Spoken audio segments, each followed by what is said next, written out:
Magandang oras mga cart lover. Meron tayong video dito tungkol kay Stephanie Ibarra. Ito yung sinasabing paboritong pastoral ni Kibuloy na nagiging kasintahan niya rin. At napakaganda, parang si Nadia Montenegro.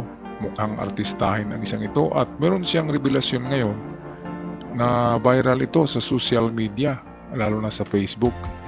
Itong sinabi niya tungkol kay Kibuloy, atin na pakinggan dito sa video ito. I'm not a good talker, di ko kayo pakasultit, but because of him, I can compose songs of worship. Kaya akong giagian, di igid lalim, di basta-basta. But I am grateful because of him na ako dira gatindog sa tubangan, gakanta, gaawit, ga-share og songs of worship sa buo kalibutan. I never hate pastor na ginadisiplina ko niya. Batong manang gawas mo na ginasulti na giloy-iloy kong pastor, it's a really a big lie. No, ginadisiplina ko niya tungkol kagihigugma ko niya. And because of that, nabago akong kinabuhi.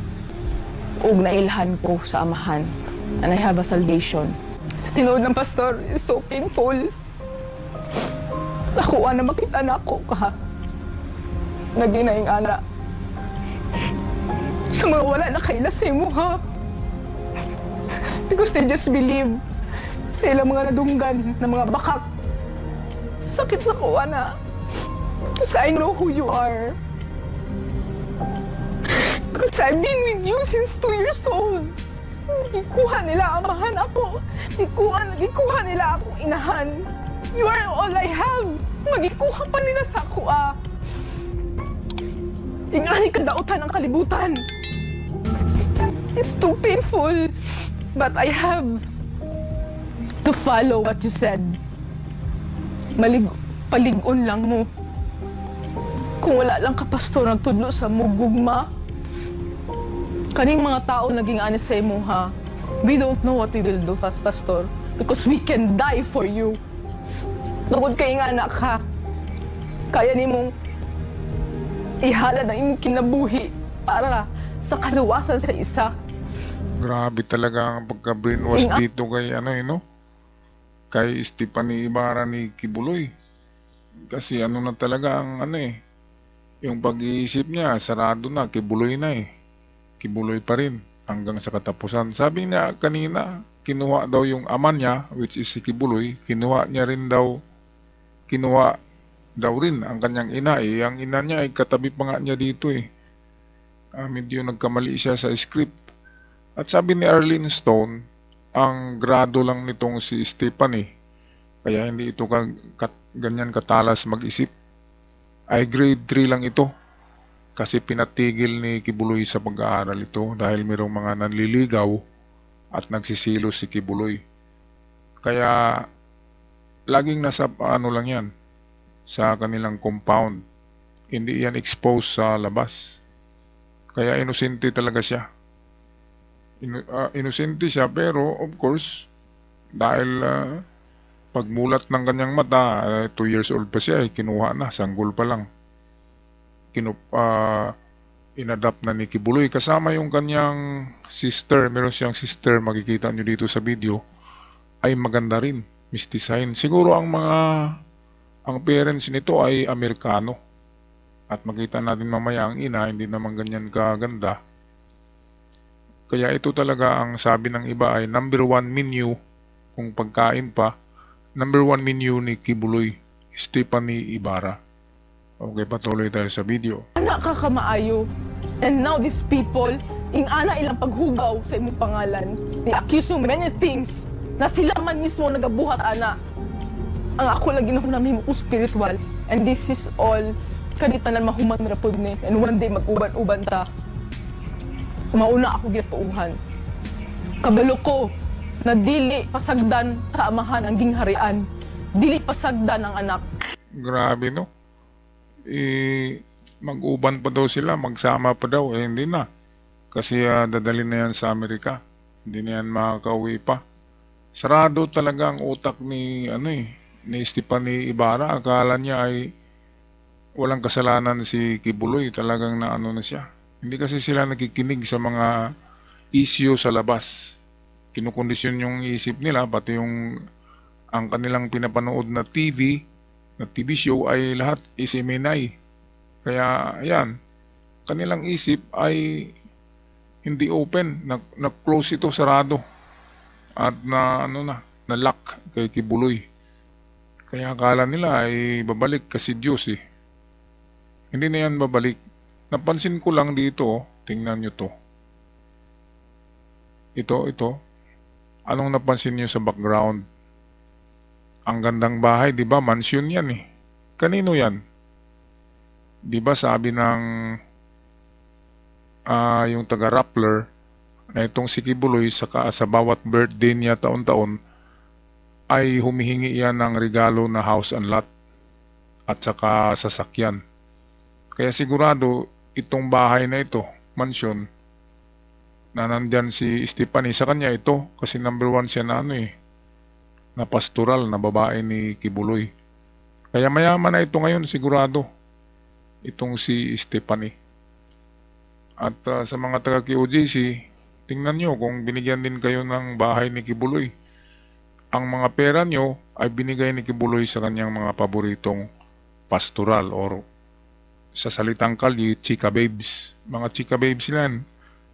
Tinawag lang na pastoral para religious ang dating. Chika babes.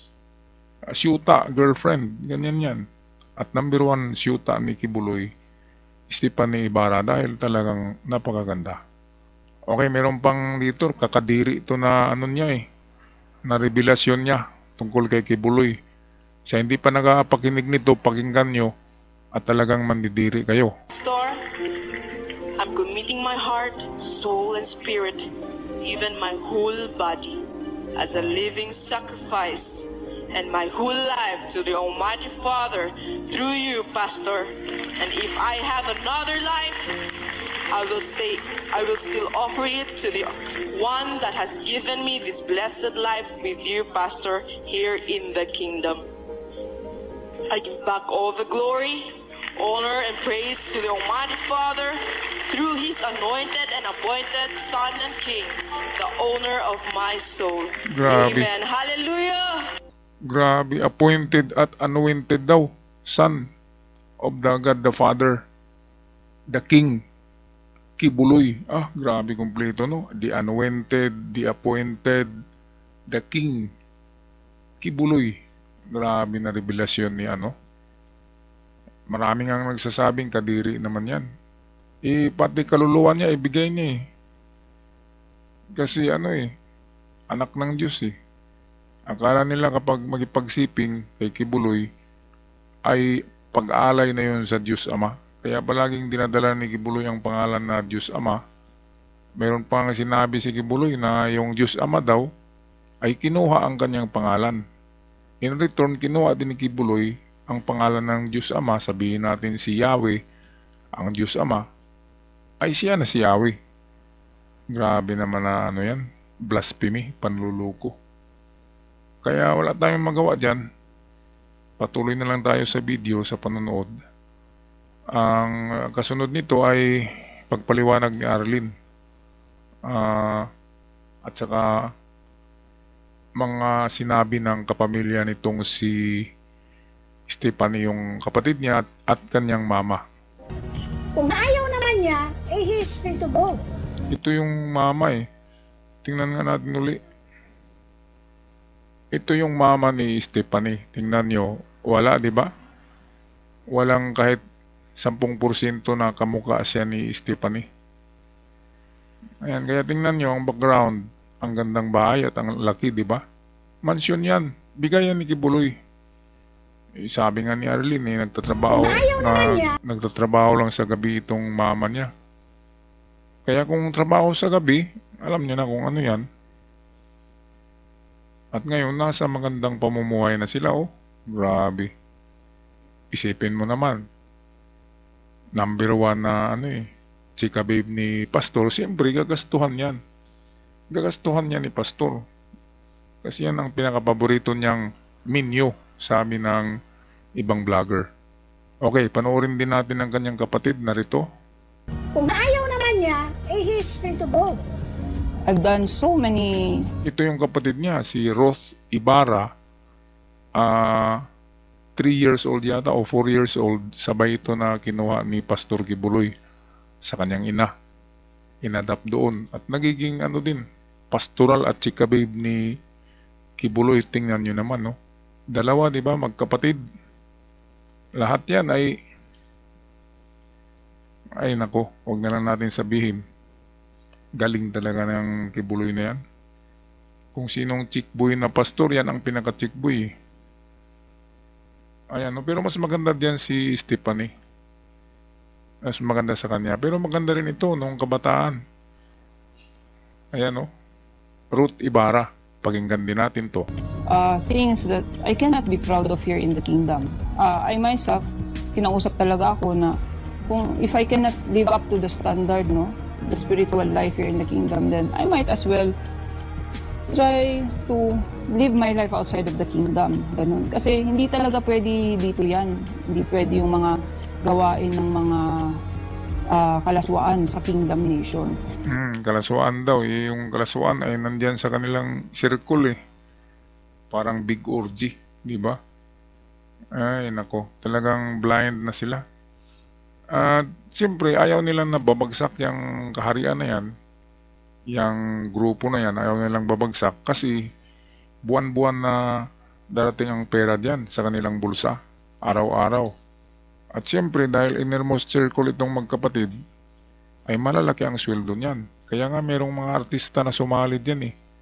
Kasi malalaki ang sweldo kapag nasa innermost circle ka. Kaya itong mga dito, testimonya nila, yan ay pabor pro QJC at hindi sila hindi balanse magpahayag. Talagang pro Kibuloy. Siyempre naman, chika babes eh. Well, we are together here in the kingdom and nobody needs help for us to go out of the kingdom. If we wish to go out, we are free to go out anytime.